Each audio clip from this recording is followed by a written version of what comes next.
Carterin didn't know what he expected from Aetherian University, but normal, wasn't it?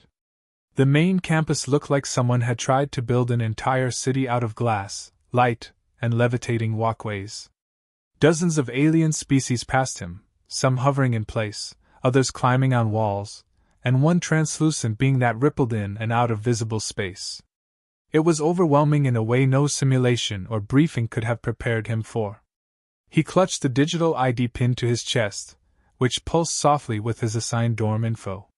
Tower Nexus, Unit 39 Delta. A home for the year. He took a breath and tried to ground himself. One step at a time. As he passed a trio of glimmering insected students arguing over magnetic harmonics, Carter reminded himself of two things. He was Earth's representative in the prestigious Intergalactic Exchange Initiative, and he couldn't afford to screw this up.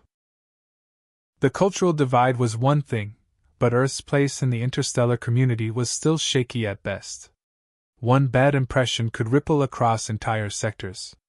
When he finally reached the towering spire that housed the student dormitories, it loomed with almost impossible geometry, curved in places where nothing should bend and rising like a spire carved from refracted starlight. The doors responded to his ID, sliding open with a pleasant harmonic chime. Inside, his dorm unit was strange, but elegant. One side was obviously meant for a humanoid species: bed, desk, breathable atmosphere regulators. The other side looked like a den: raised cushioned platforms, ambient heat emitters, and soft draped curtains that shimmered like they were alive. The air even smelled different over there, like warm spice and something else he couldn't place. He barely had time to take it in before the door behind him slid open again. Footsteps. Light, almost imperceptible. He turned. His breath caught. Standing in the doorway was a girl. A young woman, tall, with a graceful posture and sleek, luxurious orange fur that shimmered like burnished copper under the lights. Large ears twitched slightly as her sharp amber eyes met his, and behind her, a fluffy vulpine tail curled and flicked with a mind of its own. She said nothing at first. Just looked him over. Not hostile, not exactly curious either. Measured. Controlled. "You're the human," she said. Not a question. "Yeah. Carterin." He offered a hand. "And you must be Relixa." Her voice was smooth, with a rich, smoky undertone that made his name sound softer than it had any right to be. He lowered his hand awkwardly as she didn't take it. Her gaze flicked to the room, then back to him. "Just stay on your side." Then she padded past him, moving with such effortless elegance that Carter forgot how to breathe for a second. She didn't even make a sound as she slipped into the velvet-curtained den on her half of the room. Carter sighed. So much for a warm welcome. Carter didn't see much of Relixa for the first few days. She moved like a shadow, silent, deliberate, and always just out of reach. When they crossed paths in the room, their conversations were clipped, if they happened at all. She kept to her side, wrapped in those flowing curtains and strange shimmering lights. Her bed seemed more like a nest, a velvet cocoon where she'd recline with a data pad or curl up with her long tail wrapped tightly around her side. Carter was starting to notice that tail did a lot of her talking, twitching when she was annoyed, swaying lazily when she was relaxed, curling tightly when she didn't want to be bothered. And it was beautiful. She was beautiful. That thought crept in more than Carter wanted to admit. He'd never seen anyone like her. Her fur wasn't just orange, it shimmered in hues depending on the light, like autumn fire. And her eyes, stars, those amber eyes saw through him. But she wasn't just some exotic roommate. She was smart, top of their joint course in xenolinguistic theory, and quiet, but never passive. She was the kind of person who measured her words like weapons. Every syllable mattered. He tried not to stare. Tried not to think about her too much. And he definitely tried not to talk to her about anything beyond the basics. Still, something was shifting. One evening, Carter returned from a long study session with a fellow human student named Mira, a bright, energetic girl who laughed at his dumb jokes and made the exhausting lectures almost bearable. He opened the door to the dorm and found Relixa sitting up on her platform, back straight, ears twitching. Her eyes flicked to him, then to his sleeve. It had a trace of glitter on it from Myra's joke of a celebration sparkler. Relixa didn't say anything, but her tail flicked once. Then, slowly, it slid off the cushion, crossed midair, and, with a gentle loop, it wrapped around Carter's wrist. He froze. The sensation was warm, soft, electric. He looked up at her, stunned. Relixa? Her expression didn't change. She glanced down at her tail, eyes narrowing, and with a sharp tug, it uncoiled like a whip. She turned her face away. It was reflex. Carter stood there a moment longer, rubbing his wrist like the sensation hadn't quite faded. I don't think tails do things like that by accident, he said carefully. Relixa didn't look back at him. Then don't think. He knew he should have let it go. But the way her voice trembled, just slightly, was more telling than anything she'd ever said directly. The incident with Relixa's tail stayed with Carter. He tried to chalk it up to a species-specific instinct. Maybe some vulpine reflex. But deep down, he knew better. It wasn't instinct. It was personal. From that day forward, something changed between them. Not dramatically. Not overnight. But it was there. In the way Relixa no longer retreated into silence when he walked into the room. In the way she paused before heading to bed, like she was weighing whether or not to say something more. In the way her tail no longer stayed curled up tight at her side but moved freely, relaxed, sometimes even brushing too close to his leg as she passed. They never talked about it. But the air between them grew heavy with things left unsaid. Carter had other things to focus on, like surviving his classes. The coursework was brutal. Concepts that bent the rules of language, science, and time. Most of the other students had cybernetic implants, or biologically optimized cognition. Carter had a highlighter and coffee. One afternoon, as he slumped over his datapad in the shared study chamber, Mira dropped into the seat beside him and tossed him a nutrient bar. You look like a crash drone, she said cheerfully. Feel like one, Carter muttered. I just spent 2 hours trying to understand how language works when its verbs are emotionally triggered. Mira laughed. You're not the only one struggling. I'm this close to begging my mentor to beam the information straight into my frontal lobe. Carter managed a weak smile. I'd settle for just passing the final. They chatted for a while, relaxed, teasing back and forth. Mira had a way of making the insanity of interstellar academia feel just a little less overwhelming. Her dark curls bounced when she laughed, and her eyes had that mischievous spark that kept conversations lively. But the moment Carter stepped back into the dorm, the mood shifted. Relixa was seated on the edge of her bed, her tablet dimmed in her lap. She looked up at him, her ears twitching once.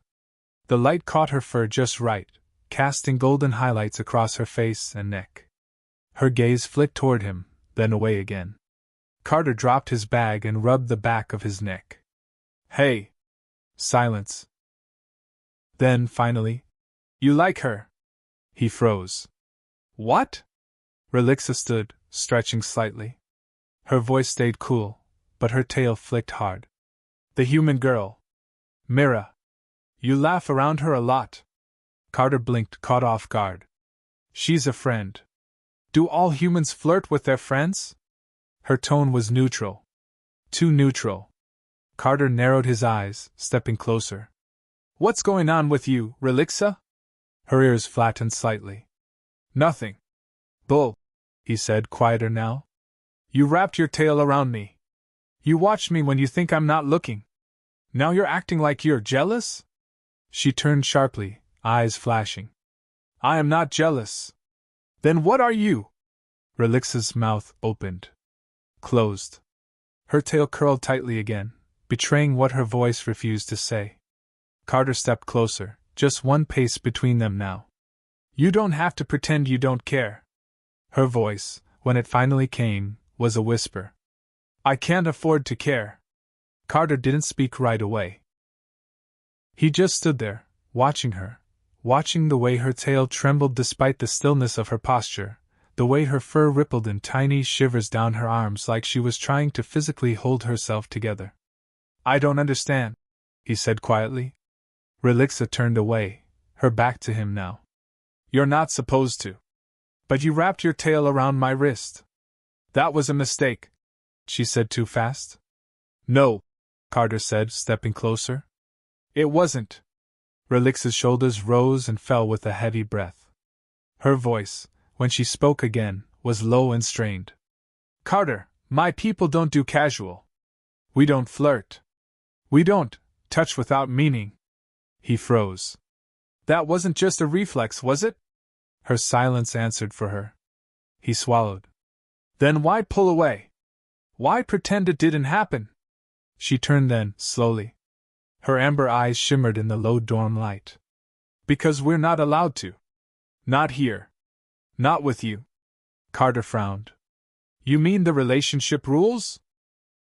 "Yes," she said. "But it's more than that." She walked past him, pacing now, her tail flicking like a wildfire. "They say it's about preserving culture. About biological safety. But it's about power. About control. They don't want bonds forming between species.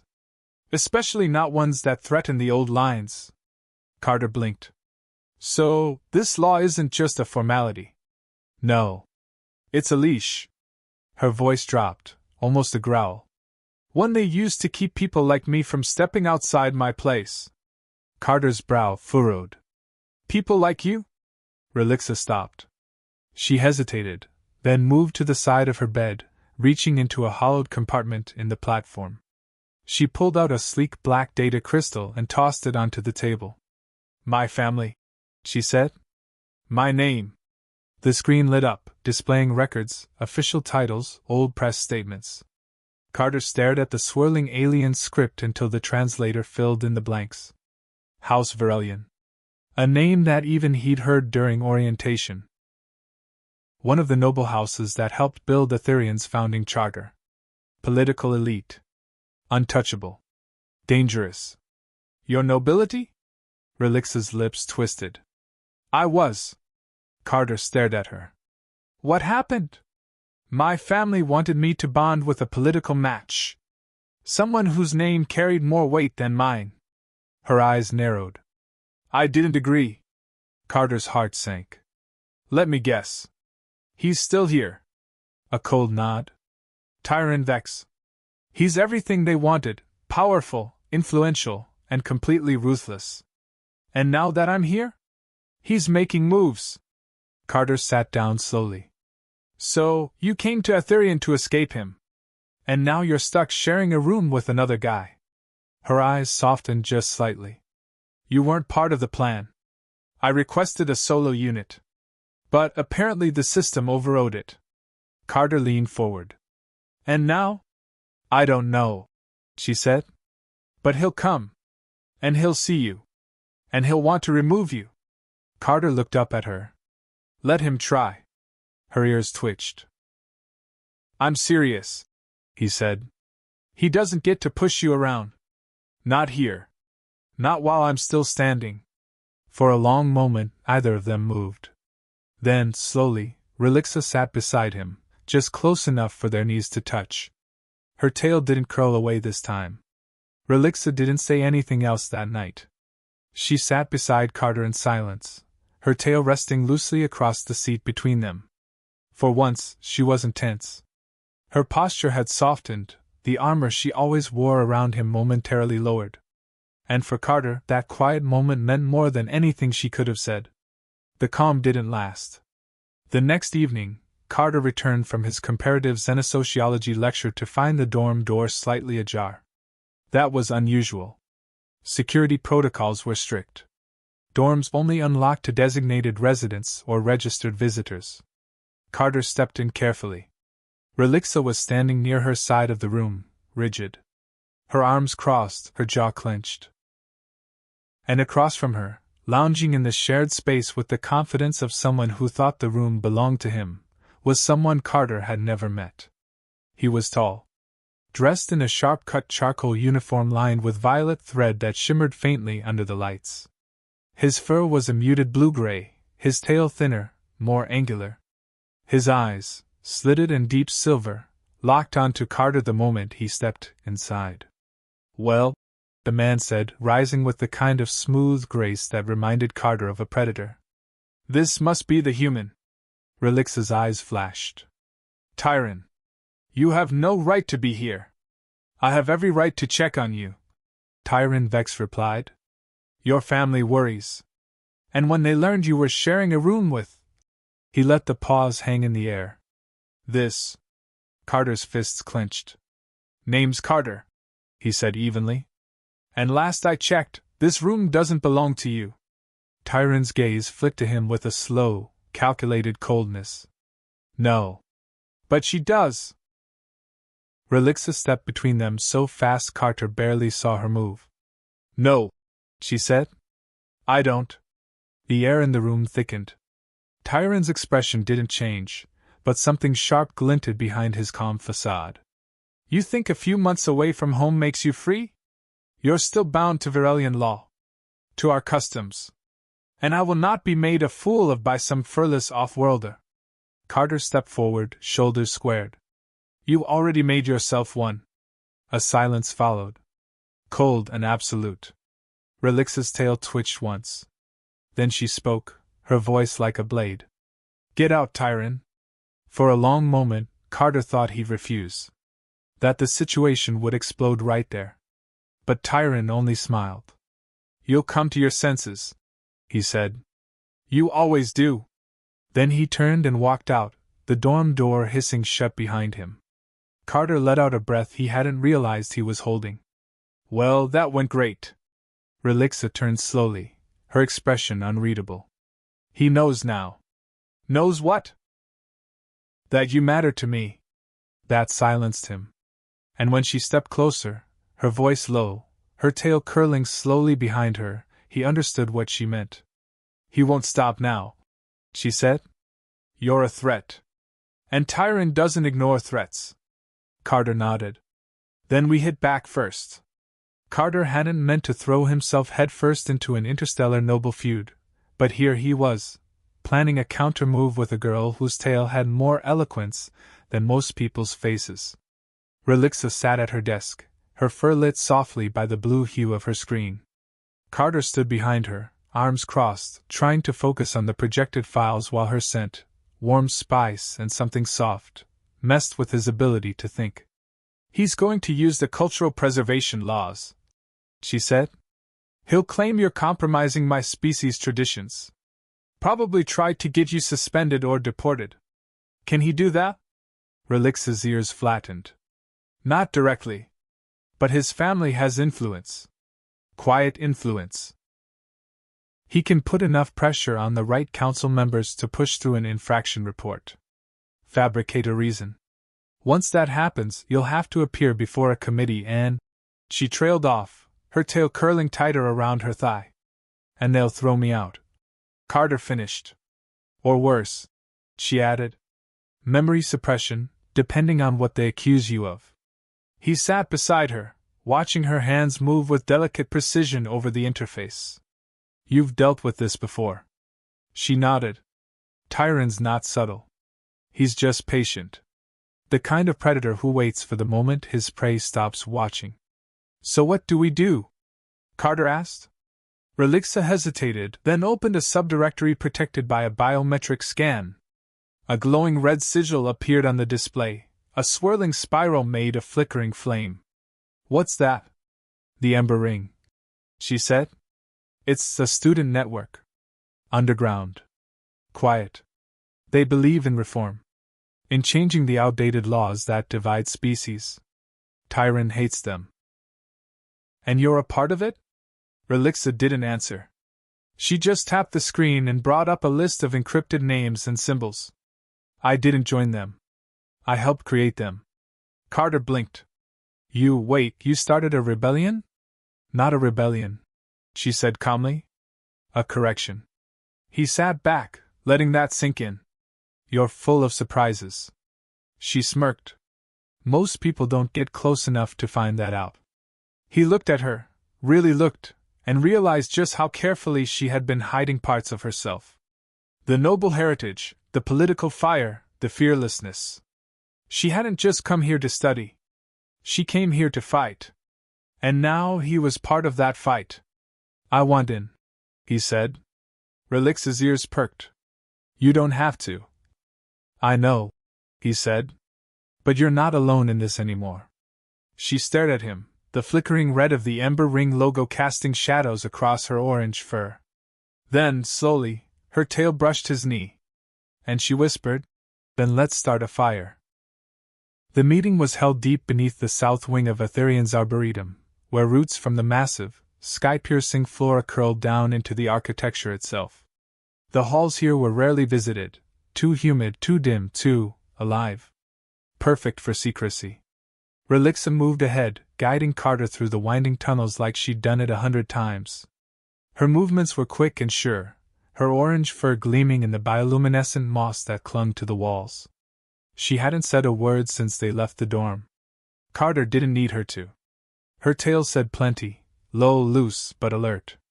She was focused, but she wasn't afraid. They stopped before a circular wall that looked like the base of an ancient tree. Relixa reached forward, pressing her hand against a patch of bark. Symbols flared to life beneath her palm, fiery red swirls, like dancing embers, and the wall creaked open with a quiet hiss. Inside, the Ember Ring's base pulsed with hidden energy. It was a wide chamber with hovering platforms, arcane tech interfaces, and walls covered in projections, maps, surveillance, political reports. And aliens. Students.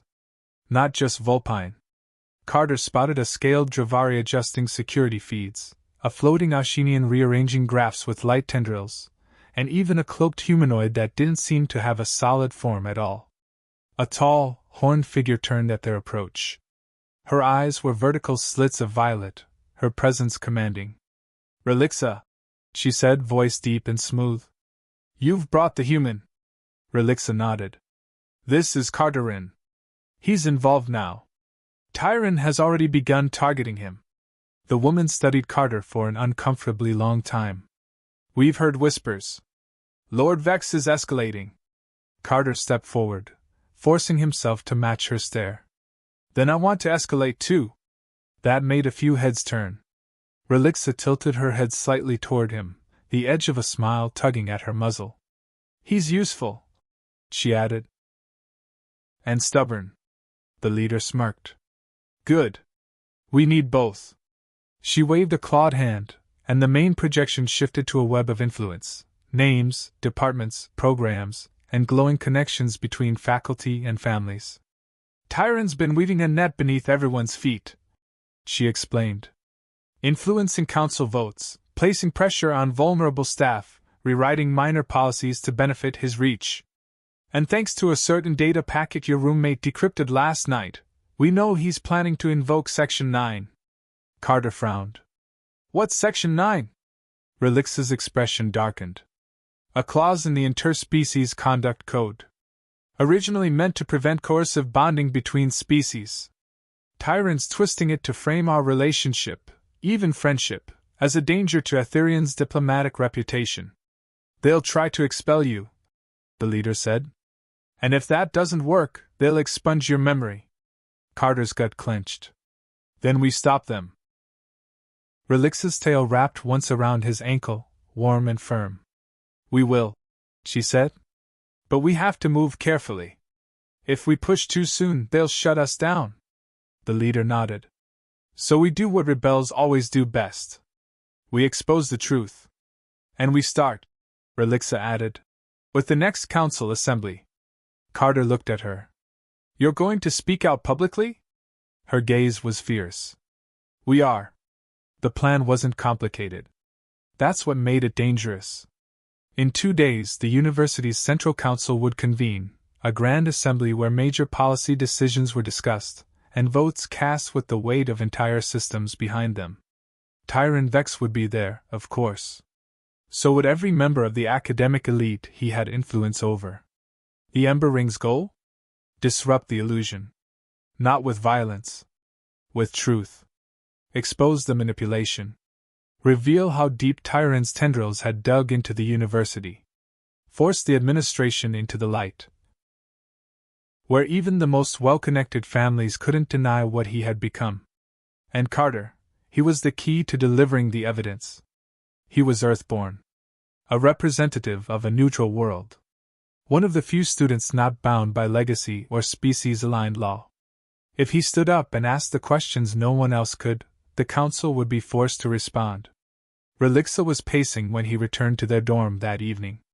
She moved like she always did when she was thinking too fast, graceful, but tense, her tail flicking in sharp strokes behind her. "You're sure about this?" she asked without turning. "I'm already in it," Carter said, tossing his bag onto the bed. "Might as well swing." She stopped. Looked at him with that unreadable expression that he'd grown far too familiar with. "Tyron won't take this quietly. I'm not expecting him to." Her ears twitched. She stepped closer, slowly, as if she were weighing each move. "You don't know what he's capable of, Carter." "No," he said. "But I know what you are." She blinked. "I've seen the way people listen when you speak. The way your name carries weight even when you don't want it to. You're not just some noble girl running from tradition, you're the one standing in the fire and refusing to move. And now I'm standing there with you." Relixa's tail curled around her side, softer now. "Why?" she asked, barely above a whisper. "Why are you still here?" Carter stepped close, just shy of touching her. "Because you matter," he said. "And because I've never met anyone like you." Her breath hitched. For a second, her armor slipped. Then her tail slid forward, wrapping gently around his wrist once more. "I told you," she murmured. "We don't touch by accident." "I know." They stood there, silent and still, until the stars outside their window dimmed into early morning light. The grand hall of the Arthurian Council was unlike anything Carter had ever seen. It wasn't built like a courtroom or a senate, it was a theater. A sphere of light and glass, layered with floating platforms and curved walkways suspended in anti-gravity coils. The ceiling opened to the sky, allowing twin moons to shine down on the crowd like watching gods. Delegates floated, walked, or hovered to their places, each species seated according to their biology, their influence, and their legacy. Some wore ornate regalia, others shimmered in bioarmor that glowed softly with life energy. Every movement was precise, every eye watchful. And in the very center of it all stood Tyron Vex. He wore his heritage like a weapon, his coat lined with silver thread, his posture regal, his silver eyes cool and controlled. A thin smile touched his muzzle as Carter and Relixa stepped onto their assigned platform. "Look at him," Carter muttered. "He's soaking this in." Relixa didn't respond. Her expression was unreadable, but her tail had curled tightly around her ankle, a clear sign of tension. "He's already spoken to half the board," she said under her breath. "The votes are being weighed even now." Carter exhaled. "Then let's tip the scale." The council chamber buzzed to life as Provost Lenari, a crystalline being with a fractal face, called the assembly to order. Their voice echoed across the chamber like wind through a canyon. "The floor recognizes Tyron Vex of House Verelion for concerns regarding breach of cultural preservation." Carter's heart dropped. It had begun. Tyron stepped forward, posture perfect, voice calm and assured. "I come before the council not as an accuser, but as a steward. Our institution was founded to protect the integrity of its member species, their cultures, and traditions. When that harmony is threatened, by carelessness or inappropriate fraternization, we must act." He didn't even look at Carter. Not directly. But everyone knew who he meant. "Let us not allow sentiment to override wisdom," Tyron finished, bowing his head. "Let us preserve what must be preserved." A ripple of soft murmurs spread across the chamber. Some heads nodded. Others glanced at Carter. At Relixa. The provost turned toward them. "Does the student Carteron wish to respond?" Carter's hands were slick with sweat. He glanced at Relixa. She gave him one small nod, silent, but solid. He stepped forward. I don't represent legacy, he said. I don't come from a powerful house. I came here to learn. To be part of something bigger than Earth. His voice echoed strangely in the hall. But what I've seen, what many of us have seen, isn't unity. It's control. Tyrant Vex isn't here to protect tradition. He's here to shape it into a leash. And I have evidence. Gasps. Whispers. Tyrant's eyes narrowed, but he didn't move. Carter activated the Ember Ring's data packet on his wrist pad. A projection flared to life behind him, showing manipulated votes, falsified reports, quiet transfers of students who had challenged Vex's influence. The silence in the chamber turned sharp. Lord Vex, one counselor said slowly, can you explain these documents? Tyrant's calm mask cracked, for just a moment. Relixa stepped forward beside Carter. Her voice was ice and fire wrapped together. You want to talk about preservation? Then let's preserve the truth. For a moment, the council chamber hung in perfect, crystalline silence. The projections floated around Carter and Relixa like glowing accusations. The web of influence Tyrant Vex had crafted, once invisible, now burned for everyone to see, altered council votes, sealed correspondences, internal policy revisions tailored to silence dissent. All of it was backed by verifiable timestamps and access logs courtesy of the Ember Rings network. Tyrant didn't flinch. Not yet. His kind didn't retreat, they recalculated. This is a distortion, he said smoothly, stepping forward with slow, deliberate confidence. An emotional appeal from a homesick outsider and a disobedient noble casting shadows where none exist. He turned his gaze directly on Carter for the first time. The human came here to study, not to entangle himself in politics he does not understand. Carter took a breath. I understand a bully when I see one. A murmur swept the council. Not outrage. Interest. Tyrant's eyes narrowed. Relixa stepped beside Carter, standing straight, her orange fur glowing softly beneath the council lights. You speak of legacy, she said. But what of choice? What of the right to forge a new path? She turned to face the council, her voice gaining weight. I am Relixa of House Verelion. I rejected the bond arranged for me not because I do not respect my heritage, but because my future is not a currency to be traded. I came here to escape that control. And Tyrant followed me. Gasps. A few audible exclamations. Tyrant stiffened.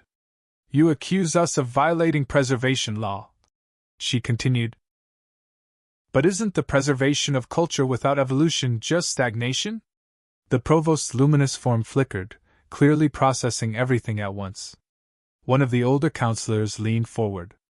Her body was encased in a shell of bark and stone, her voice like shifting gravel. If the evidence stands, this would warrant a formal inquiry into Lord Vex's conduct. Tyrant's claws curled. I have served this institution, he growled. And I will not be judged by children playing at rebellion. Carter tilted his head. Then don't give us a reason to. The provost raised one crystalline arm. Enough. This council will recess for review. The lights dimmed. Platforms drifted back toward their holding positions. The weight of the confrontation hung in the air like smoke. Carter didn't move until the room cleared. Then Relixa let out a long breath and murmured, You just made yourself a target.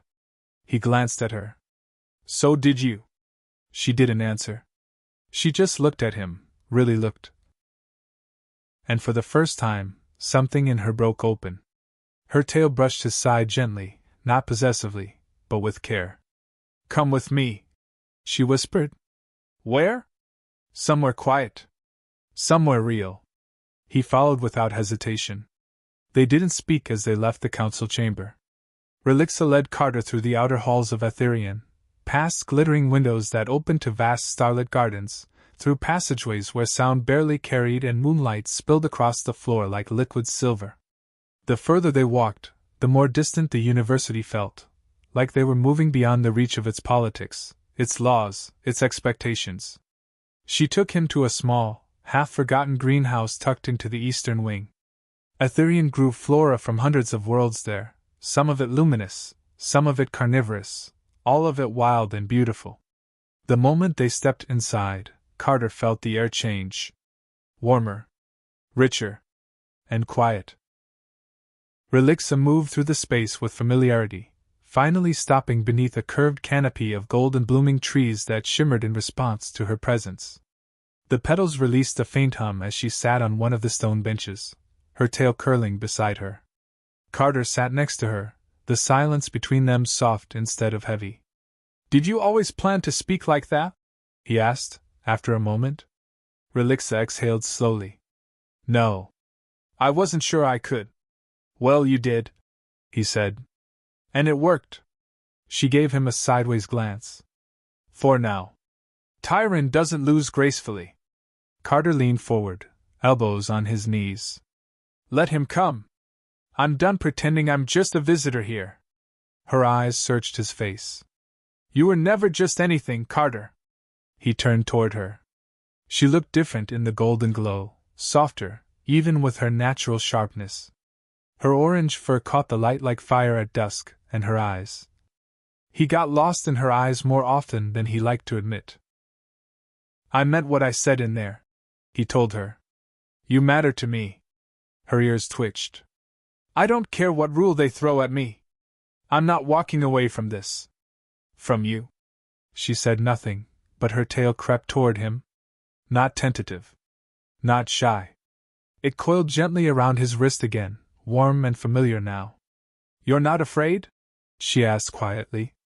"I'm terrified," he admitted. "But not of you." Her lips curved slightly. "I wasn't supposed to let anyone in. That was the rule I made for myself." He smiled. "We're really bad at following rules." They sat like that for a long time, the warmth of the greenhouse wrapping around them like a protective cocoon. For the first time since he'd arrived at Aetherian, Carter felt something real, not just the thrill of rebellion or the fire of purpose, but something simpler. Something like peace. And in that moment he knew. Whatever came next, retaliation, resistance, victory or fallout, he wasn't facing it alone. By the time Carter and Relixa returned to their dorm, the night had deepened into a gentle hush that covered the university like a blanket. The pathways were nearly empty now, the bioluminescent flora along the walkways casting soft pools of color across the translucent ground. Inside, the dorm lights adjusted automatically to a low, warm glow. Relixa stood near her side of the room, ears twitching as if listening for something in the silence. Her tail curled loosely behind her now, relaxed, not tense. But her eyes. They weren't calm. Not anymore. "What is it?" Carter asked quietly. She turned slowly. "He'll strike back soon." Carter stepped closer. "Then we stay ahead of him." She didn't respond right away. Instead, she moved toward the central console, her fingers dancing across the hollow interface with fluid precision. Dozens of files flickered open, reports, communication logs, council voting history, internal security requests. The Ember Ring had been gathering more than just evidence. They had been preparing for war. He tried to silence other voices before. Relixa murmured. "There was a Zavani student last cycle. She spoke out about house interference in curriculum access. The next week, she was relocated off-world for a disciplinary reassignment. No warning. No hearing." Carter frowned. "And you think that'll happen to us?" "I think he'll try worse," she said. "He can't let us stay visible. Not after what we showed today." Carter moved beside her. "Then we make it impossible for him to erase us." Relixa raised a brow. "How?" "We go public." She stared at him, blinking slowly. "You want to broadcast it?" "Yes," he said. "We have the data. We have your testimony. The council can be pressured, but the student body? They're the ones living under the rules. If they know the truth, if they see how deep Tyron's control runs, they'll push back." Relixa considered it for a long time. Then, finally, her ears perked slightly. "It's risky." "I'm already marked," Carter said. "Might as well make it count." She turned to face him fully, studying him again in that quiet, intense way she always did when she was thinking too much. "You keep doing this," she murmured. "Doing what?" "Choosing me." Carter tilted his head. "Would you rather I didn't?" Her tail flicked once, then slowly wrapped around his wrist again, holding his hand without ever needing fingers. "No," she said softly. "I want you to keep choosing me." A soft tone interrupted them. An alert blinked red on the central display. Unauthorized access attempt. Encrypted surveillance node breach. Relixa's smile vanished. She stepped forward, fingers flying across the console. "It's him," she said. "He's already trying to track our Ember Ring activity." Carter's jaw tightened. "Then we make our move before he finishes his." She nodded once. "Let's light the fuse." They moved quickly. Relixa guided Carter through a narrow service corridor beneath the Student Council archives, one of the few remaining blind spots not fully integrated into the university's central surveillance grid. The air smelled faintly of old circuitry and coolant, and their footsteps echoed dully through the dim corridor. "We're tapping into a secondary channel," she explained, holding a slim data spike in her hand. "One of the Ember Ring's old broadcast lines. Tyron's been watching the public streams for weeks, but this one? He thinks it's dead. Won't be for long," Carter muttered. They reached a sealed hatch and Relixa keyed in and override. The panel slid open to reveal a narrow alcove, a forgotten technician's hub lined with dusty consoles and thick cables wrapped like vines through the walls. She plugged in the data spike and the room came to life. The screen lit up with the Ember Ring's flame symbol, then quickly shifted into a live interface. Signal strength, viewer count projections, security sweep timing, it was all there. A risky plan, but one that could send their message across every student terminal on campus. Relixa stepped back and looked at Carter. "You're the one they'll listen to," she said. He blinked. "Me? You're not one of them," she said. "Not a noble. Not born into the politics of this place. You're clean. They'll believe you before they believe me." Carter swallowed and stepped in front of the projection feed. The recording countdown started, pulsing in crimson. 3, 2, 1. He looked into the lens. His heart hammered, but his voice stayed steady. "My name is Carter Wren," he began. "I came here as an exchange student from Earth. I thought I'd be spending a year learning about alien cultures, history, language, and I did." He took a breath. "But I also learned how easy it is for a single voice to be erased. How policies can be twisted. How power can be used not to protect culture, but to control it." Behind him, Relixa activated the visual stream of the evidence, quiet and damning images appearing beside his shoulder. Tyron's manipulations, pressure applied to council votes, the quiet reassignment of students who questioned him. "This is Lord Tyron Vex," Carter continued. "A noble who claims to serve tradition, but serves only himself. He uses ancient laws to silence dissent and erase anyone who refuses to bend." The final slide appeared, Tyron's directive to begin surveillance on Carter and Relixa just days before the hearing. Carter's jaw tightened. "We won't be silent. We won't be erased." He stepped aside. And Relixa stepped forward. "I am Relixa of House Verelion," she said, her voice like a storm held beneath glass. "I do not renounce my heritage. But I renounce the leash that was placed around my future. I chose freedom. I chose to bond with those I trust, not because it was allowed, but because it was right." She didn't raise her voice. She didn't have to. "We will not go quietly." The broadcast ended. The screen dimmed. And the Ember Ring signal burst into every dorm, every lounge, every academic hall across Aetherion. Within seconds, the message was spreading across the entire student body. The response was immediate. As Relixa shut down the broadcasting hub, Carter's wrist pad buzzed like a warning beacon. Notifications poured in. Dozens, then hundreds, messages, pings, reposts. Student networks across the university lit up with chatter, reactions, and support. Some expressed disbelief. Others offered solidarity. And a few threatened silence. "Look," Carter said, holding up his pad as more messages came in. "It's working. People are listening." Relixa's ears flicked as she scanned her own messages. Her voice was cool, but a glint of satisfaction warmed it. "He's losing control of the narrative." Then a soft, rising hum filled the air. Carter tensed. "What's that?" Relixa's expression darkened. "Security lockdown." Overhead, red lights began pulsing along the corridor. A voice, sterile and robotic, echoed through the intercom. "Unscheduled transmission detected. Containment measures in progress. All non-essential personnel return to dormitories immediately." Carter glanced at her. "They're trying to sweep this away. They'll want to isolate us. Cut us off from each other, from the student body. If they separate the story from the people behind it, they can spin it however they want. So we stay visible," Carter said. "We don't run. We walk back across campus and let everyone see us." Relixa hesitated. Then she nodded once.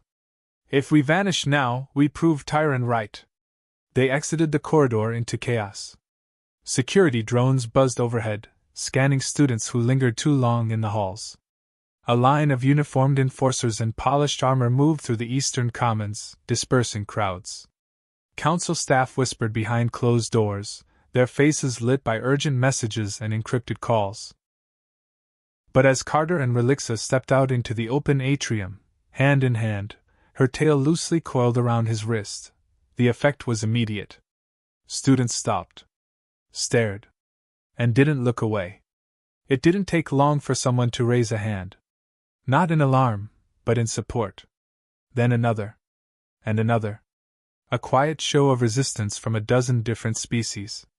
Some with fur, some with scales, some without visible faces at all. No chants. No shouts. Just a growing presence. A refusal to scatter. Tyron's influence had always thrived in silence. But now the silence was broken. Then Carter spotted him. Tyron stood at the far end of the atrium, flanked by two security officers, his arms crossed behind his back. His silver eyes locked onto Carter, then Relixa, and though his expression remained calm, Carter saw it. Cracks. Not panic. But rage. Beneath that polished exterior, the noble predator was cornered. Relixa stepped forward slightly. Not in fear, but in defiance.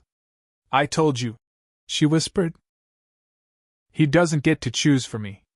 Carter's grip tightened on her hand. And as the crowd slowly began to follow them, silently, purposefully, he realized something that sent a thrill through his chest. They weren't just visible. They were leading. The dormitory complex had never felt more alive. Word spread faster than fire in dry brush. Students from every wing of the university, different species, different origins, began to gather outside Tower Nexus. Not all of them were allies. Some came to gawk, some to film, some to decide for themselves. But none of them turned away. Relixa and Carter stood just beyond the glass-paneled entrance, side by side beneath the glowing arcs of bioluminescent ivy trailing along the walls. Security forces hovered at the edge of the square, unsure of how to proceed. The protocols weren't built for this, an organic protest that wasn't violent but impossible to ignore. Carter's pad buzzed again. He glanced down. Student petition for inquiry into House Verelian's influence. 8,317 signatures. He nudged Relixa. "They're calling for a review." Her eyes widened slightly. "That's enough to force a public council session. Tyron can't ignore that." The dorm doors hissed open behind them, and a new voice cut through the crowd. "Then perhaps we shouldn't pretend I ever intended to." Carter turned slowly. Tyron Vex stood framed in the doorway, his long coat immaculate, his tail swaying slowly behind him like a serpent. Two armored enforcers flanked him, their visors gleaming, expressionless. He walked forward alone. The crowd parted around him, not out of fear, but sheer gravity. He was a presence. Cold. Controlled. And furious. His voice was smooth. A public broadcast. Interference with university security. Inciting protest. He stopped a few steps away from Carter and Relixa. Quite the list you've built. No longer afraid to say it out loud? Relixa said, her tone sharper than a blade. Good. Then let's stop pretending this is about policy. Tyron's silver eyes narrowed, flicking between them. You think you're symbols now? Icons of defiance? He looked at Carter. You are nothing more than a borrowed guest. A temporary voice. And when this cycle ends, you'll be gone. Forgotten. Carter didn't flinch. Then you'd better start erasing fast. Because every second you wait, another person wakes up. Tyron's lips curled faintly, not in amusement. In threat. I could end this now. Call for emergency proceedings. Have both of you removed under executive safety protocol. Try it, Relixa said, stepping forward, tail flaring behind her like a banner. But know this, every move you make from here on is in full view. You don't rule from the shadows anymore. For the first time since he'd arrived on Etherian, Carter saw it, Tyron's carefully maintained control falter. It lasted only a second, but it was there. He turned slowly toward the crowd. This place, this university, was meant to protect order. And maybe, Carter said, voice calm, it's time it protected something more. Tyron exhaled slowly through his nose. You've made your choice. And we'll live with it, Relixa said. Let's see, Tyron murmured. How many of your supporters are willing to live with the consequences, too? Then he turned, cloak trailing behind him like falling shadow, and disappeared into the night. The moment he was gone, Relixa's tail uncurled. And her hand found Carter's. He's bluffing, Carter whispered. He's planning, she corrected. He's going to try something big. Something that'll hurt. Then we get ahead of it, he said. We finish this. Tyron Vex had retreated, but not surrendered. Back in their dorm, Relixa moved like a shadow, her orange fur sleek in the soft room lighting, ears twitching every time her pad pinged with a new alert. Carter watched her, silent for a moment, before joining her at the desk where a full display of Ember Ring communications flickered like a constellation across the screen. He's sending envoys, she muttered. Quiet ones. Messages wrapped in niceties, but they're warnings. Carter leaned closer. Trying to fracture support? Relixa nodded. He's banking on fear. Some students already pulled their names from the petition. Others are going silent. Carter frowned. So we do the opposite. We go louder. She looked at him, searching, measuring. We make a final move. He nodded slowly. What are you thinking? I've been holding something back, she said, fingers hovering over a locked data segment. A document I intercepted 2 weeks ago. I didn't want to use it. It's heavy. Carter's eyes narrowed. How heavy? She tapped the screen. A file opened. It showed a secret directive, classified communications between Tyron's estate and high-ranking faculty. Contingency plans. One of them outlined the use of Section 13, a legacy clause buried in Etherian's founding charter. One that allowed nobility to override academic protections if a student was deemed a cultural disruptor. Section 13 had never been enacted. It wasn't supposed to be. He's going to invoke it, Relixa said. He'll make it sound legal. Even necessary.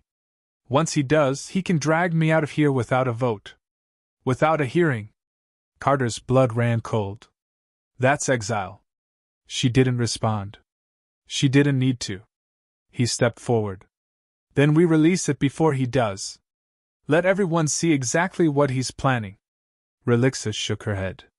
If I do this, I'm not just exposing Tyron. I'm exposing my family. House Varelian will be stained. It'll follow me for the rest of my life. Carter's jaw tightened. Then don't do it. She turned startled. I mean it, he said. If you think it'll ruin everything you've built.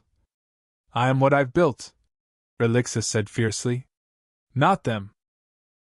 Not Tyron. Me. She looked up at the ceiling, where the soft pulse of Etherian's energy grid throbbed in quiet rhythm. Everything I am is because I chose to leave that world behind. Then she met his gaze. But now they're trying to pull me back. Carter reached out, gently brushing her hand. Then let's burn the rope they're using. Her tail slid slowly around his wrist again, and this time it didn't pull away. No more hesitating, she whispered. We end this. Relixa transmitted the file with a single gesture. And across campus, a new fire began to spread. The file hit the network like a lightning strike. Within minutes, every major student feed, faculty board, and department terminal across Etherian lit up with red alert flashes. Section 13 disclosure appeared in bold across hollow screens, accompanied by a full breakdown of Tyron Vex's private communications and his intent to use the archaic clause to forcibly remove Relixa. The reaction was visceral. Students, many who had remained cautiously neutral, erupted with outrage. A clause that was never meant to be enacted. A student targeted not for breaking the law, but for questioning it. For bonding with someone beyond her species. The illusion of nobility's benevolence shattered. Inside the council offices, chaos unfolded. Emergency meetings. Closed doors. Angry exchanges over comm-link channels. Tyron's allies scrambled, issuing formal statements that failed to smother the flames. Outside the dorms, the quiet solidarity that had formed days before now swelled into something louder. Students gathered by the hundreds in the central plaza, standing shoulder to shoulder, chanting in dozens of languages but sharing the same message. No more chains. No more silence. Relixa watched it unfold from the upper balcony of the library tower, her tail swaying in steady rhythm behind her. The sunset caught her fur, casting a golden glow across her face as Carter stood beside her. They're awake now, he said quietly. Yes, Relixa murmured. But Tyron won't go down without dragging something, or someone, with him. As if summoned by the thought, Carter's wrist pad pulsed. A coded message from the Ember Ring. Council security intercepted Tyron en route to the assembly hall. He's filed a countercharge. Emergency tribunal. Tonight. Carter's brows furrowed. He's accelerating. He knows he's bleeding support, Relixa said. This is a last move. One that will either shut us down, or destroy him. She turned to face him, eyes glowing with something fierce and ancient. We have to be there. Together. He stepped closer, reaching out. You know I'm with you. Her tail slid around his waist slowly. This time, her gesture was bold. A declaration in itself. Her face was close now, voice low. After this, she whispered, there will be no more hiding. No more rules, Carter replied. They didn't kiss. They didn't need to. The moment held weight far greater than physical closeness. It was the acknowledgement of the bond, the fire, the war they had chosen to fight together. Below them, the students roared. Above, the moons began to rise. And somewhere in the council chambers, Tyron Vex prepared his final strike. The tribunal chamber wasn't meant for students. Its walls were sharper, colder, built of dark alloy instead of glass and light. This place wasn't for education, it was for judgment. Floating sigils of the university's core laws rotated above the circular floor like blades, cold and unmoving. Carter and Relixa entered together. The room was already full. On one side, high-ranking council members in ceremonial robes, their expressions unreadable. On the other, Tyron Vex, flanked by two aides and dressed in deep obsidian robes trimmed with gold. No smugness this time. His face was carved from stone. He wasn't here to posture. He was here to win. Provost Lenari stood in the center platform, her crystalline form gleaming beneath the tribunal lights. This emergency session is convened in light of competing allegations, she said, her voice echoing like a chorus. 1. The unlawful manipulation of cultural preservation laws by House Vex. 2. The unauthorized breach of council broadcasting channels by Carter Wren and Relixa Verelion. The silence that followed was suffocating. Tyron stepped forward first. I admit I prepared to invoke Section 13, he said, but only to prevent a destabilizing force from tearing through the fabric of our institution. What these two have done is not courageous. It is reckless. It has incited protest, endangered the staff, and undermined the sanctity of tradition. He turned to Carter. You don't belong here. You never did. Then to Relixa. And you betrayed the very blood that gave you your voice. Carter stepped forward before she could. I didn't come here to start a war, he said. But I will finish one if it means protecting someone who deserves better than a future decided by ancient names and buried laws. He glanced at the council. I'm not asking you to accept me. I'm asking you to see what's been happening. Relixa took her place beside him, her voice steady. Tyrant says I betrayed my blood? But if blood demands I give up my voice, my freedom, my future, then maybe it doesn't deserve loyalty. She looked up at the judges. You gave me a place to learn. You gave me hope that this universe could be more than houses and power. Don't prove me wrong. The room was still. Then the projection field came to life. Dozens of testimonials appeared, students, staff, allies. Not anonymous. Named. They spoke of pressure, of manipulation, of tyrants' quiet rule enforced through fear and family legacy. Then came the Ember Ring's final stroke, a secret audio file, Tyrant in council chambers weeks prior, saying clearly, "Let them riot. The rules are ours to write, and theirs to obey." The words echoed through the chamber like thunder. Provost Lenari raised one arm. The tribunal will recess for deliberation. Tyrant didn't look at Carter. Didn't look at Relixa. He just stood there, eyes burning. He had lost control of the board. And he knew it. They waited in silence. The deliberation chamber hovered above the main floor, veiled in translucent shielding. Council members moved within it, gesturing, exchanging words Carter couldn't hear. The rest of the tribunal room remained frozen. No one dared speak. Relixa stood beside him, unmoving, but Carter could feel the tension radiating from her in waves. Her tail had wrapped once more around her wrist, not in fear, but discipline. A tether. A focus. They'll hesitate, she whispered finally. They're afraid of what this means. Carter glanced at her. But they saw the truth. That doesn't always matter, she said bitterly. Especially when power's involved. He gently reached over, touching her fingers. She didn't flinch. Her tail slowly loosened, uncoiling, and for the first time since they walked into this chamber, she relaxed. Just slightly. Then the deliberation veil shimmered and lowered. Provost Lenari stepped forward, her voice crystalline and absolute. The council has reached consensus. The chamber held its breath. The emergency use of Section 13 is hereby declared unlawful. Lord Tyrant Vex is to be stripped of administrative privileges and placed under formal review by an independent ethics board. Effective immediately. Gasps echoed around them, students, aides, even a few faculty murmuring in disbelief. Carter didn't smile. Not yet. Lenari turned her gaze toward him. As for Carteren and Relixa Virelian, Relixa's grip tightened against his for half a second. This council recognizes their actions as a response to extraordinary manipulation and danger. We do not condone the methods, but we acknowledge the necessity. She paused. No charges will be filed. Their academic status is reinstated. Their partnership, formal or otherwise, is not subject to council review. Silence. Then, applause. Real, genuine, rolling through the tribunal from a small group of students who had entered during deliberation. It began quietly but grew, spreading through the hall. 1,000 languages, 1,000 ways to cheer, but one message. They won. Tyrant didn't speak. His silver eyes burned, jaw tight, but the aides at his side no longer stood behind him. He turned, alone, and walked out of the chamber without a word. Relixa let out a long, trembling breath. Carter looked at her. You okay?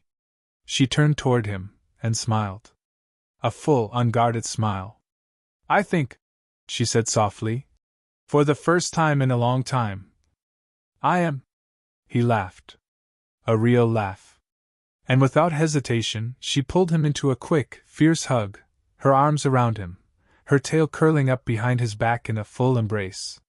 You're not just some exchange student anymore, she murmured near his ear. You're part of this now. Part of me. I figured, he whispered back. When you started using me as a wrist ornament. She chuckled. It's a symbol of trust. You should feel honored. I do. They stood together in the glow of the tribunal's fading lights, the weight of judgment lifted, the universe just a little more open. And as they turned to leave, side by side, the doors of Aetherion opened wider than they ever had before. The plaza outside the tribunal chamber pulsed with energy. Students packed the stairs and balconies, their voices rising like a tide. It wasn't chaos, it was celebration. Carter and Relixa emerged into a sea of sound, cheers erupting the moment they appeared beneath the archway.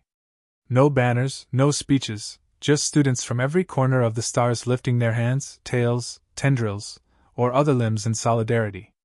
Relixa blinked as the crowd began to part, not to scatter, but to make way. They're waiting for you, Carter said quietly. She stared for a second, stunned. They're waiting for us.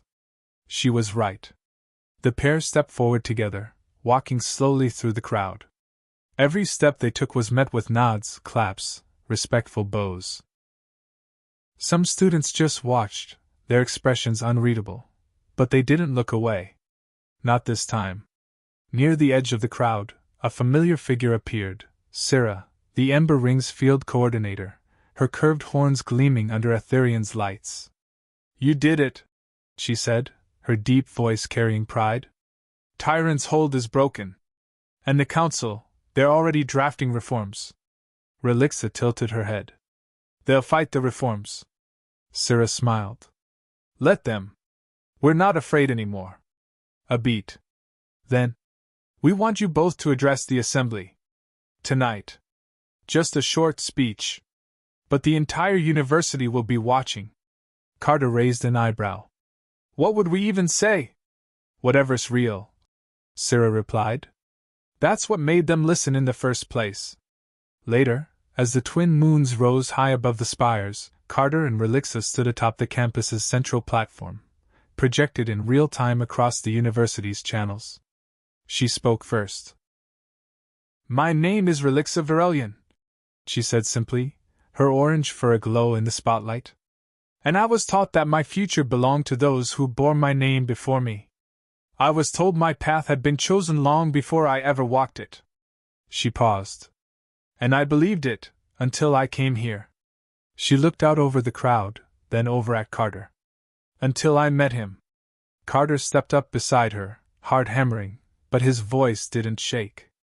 I came to Aetherion to learn about other worlds. But I ended up learning what it means to fight for the right to choose. To speak. To love. A hush spread. I'm not a hero. I'm not special. I'm just someone who refused to stay quiet. And so was she. He reached for Relixa's hand, and she took it. The cameras didn't pan away. The crowd didn't gasp. They cheered. Loud and full and unstoppable. Relixa looked at him, tail curling around his wrist one more time. But this time? She didn't pull back. Weeks passed. Tyron Vex disappeared into political obscurity, his influence burned away by the very light he tried to suppress. The council amended its policies. Section 13 was abolished. The cultural preservation directives were rewritten. And Carter?